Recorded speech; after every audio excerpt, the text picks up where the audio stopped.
अगर इस चुनाव में कहीं भी चुनाव की गिनती की प्रक्रिया रोकी जाती है, अगर मीडिया को दूर किया जाता है, तो ये साफ है कि ये चुनाव में घपला करने की तैयारी है, कि ये एग्जिट पोल नकली है और भाजपा को फायदा पहुंचाने के लिए, भाजपा को बेईमानी करने का अवसर मिल सके। तो असली खेल ये एग्जिट पोल नहीं है। असली पोल ये है कि एग्जिट पोल के दहाने से ये जस्टिफाई करना है। अगर एक बार धांधली अगर रिटर्निंग अफसर के माध्यम से सर्टिफिकेट दे दिया गया, तो उसके बाद फिर 3 साल आप कोर्ट में केस लड़ते रहिए।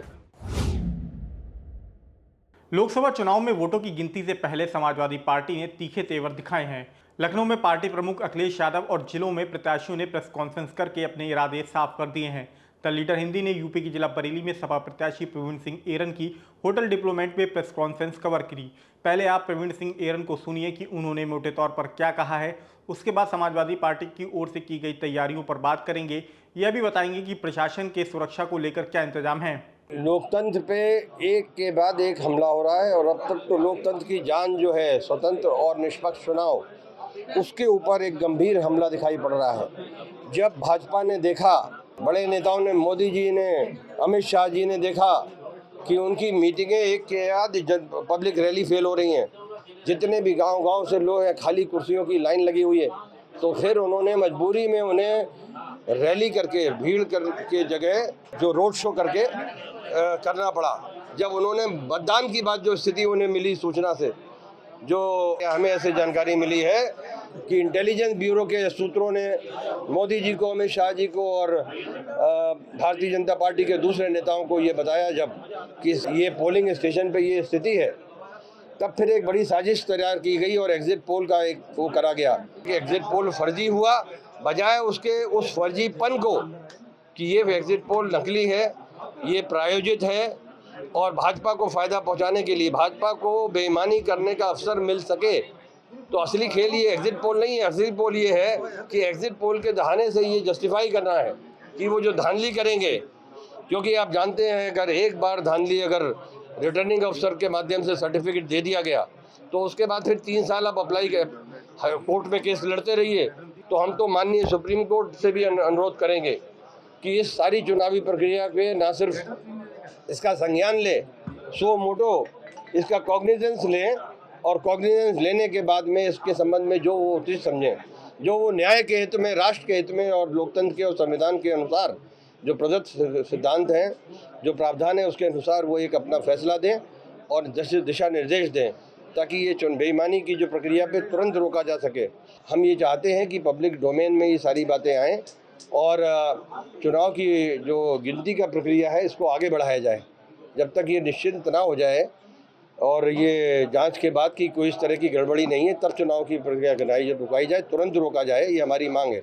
और जैसा कि आप सब जानते हैं, आजकल सूचना का तंत्र इतना तेज है कि ये छोटे से हम लोगों के ज़िले के कार्यकर्ताओं के बात को भी जो है ऊपर तक ये पहुंचेगी, मोदी जी की नॉलेज में आएगा। हमारी समझ में नहीं आ रहा है कि जनता से छुपाना क्या। चुनाव की सारी गिनती की प्रक्रिया को ऑनलाइन करना चाहिए, इंस्टेंट करना चाहिए। गिनती को ऑनलाइन एक गिनती का पोर्टल पे और डालना चाहिए। इनका एक सॉफ्टवेयर है जो जिसका पोर्टल है, उस पोर्टल पे फौरन पोस्ट होना चाहिए। इसमें देरी किस बात की। चुनाव आयोग इस बात को, जो वोट गिने जा चुके हैं, रिटर्निंग अफसर को पूरी पावर है संविधान के अंतर्गत और चुनाव आयोग के निर्देशों के अंतर्गत। रिटर्निंग अफसर जो कि जिलाधिकारी होता है, उसको पूरी पावर है कि वो जो चुनाव का नतीजे आए, जो गिनती पहले चरण दूसरे चरण की हो, वो गिनती होते जाए। ये पहले चरण के बाद दूसरी गिनती के लिए चुनाव आयोग की हरी झंडी की क्या ज़रूरत है। तो हरी झंडी दिखाने का मतलब ये है कि कहीं भी होगा, अगर इस चुनाव में कहीं भी चुनाव की गिनती की प्रक्रिया रोकी जाती है, अगर मीडिया को दूर किया जाता है, तो ये साफ है कि ये चुनाव में घपला करने की तैयारी है। अगर ये कहते हैं कि मीडिया के कैमरे अलग हैं, तो इसका मतलब उनकी नीयत खराब है।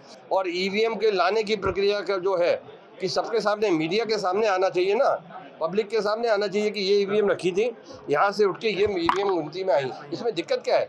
सीसीटीवी नेटवर्क लगा है, डीवीआर लगे हैं वहाँ पर, सिर्फ उसे ऑनलाइन करना है, इंटरनेट कनेक्शन वो भी है, उसकी एक्सेस, उसके कोड जो है वो देने हैं, नहीं दे रहे हैं।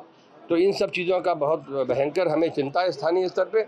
और हमारे आदरणीय प्रदेश राष्ट्रीय अध्यक्ष अखिलेश यादव जी का, माननीय अखिलेश यादव जी का हम बहुत आभार व्यक्त करते हैं। लोकतंत्र के सिपाही के रूप में भी आभार व्यक्त करते हैं, जनता की ओर से आभार व्यक्त करते हैं कि उन्होंने एक पहल करी और इंडिया गठबंधन की मीटिंग में इस इशू को उठाया और उसके बाद इंडिया गठबंधन ने पूरे देश में इस बात के खिलाफ प्रोटेस्ट करने का निर्णय लिया और जिस निर्णय के अनुरूप हम यहाँ बैठे हैं, हम सब लोग बैठे हैं। बरेली में परसाखेड़ा जहां कल मतगणना होनी है, वहां समाजवादी पार्टी की तरफ से 20,000 लोगों के पहुंचने की बात कही गई है।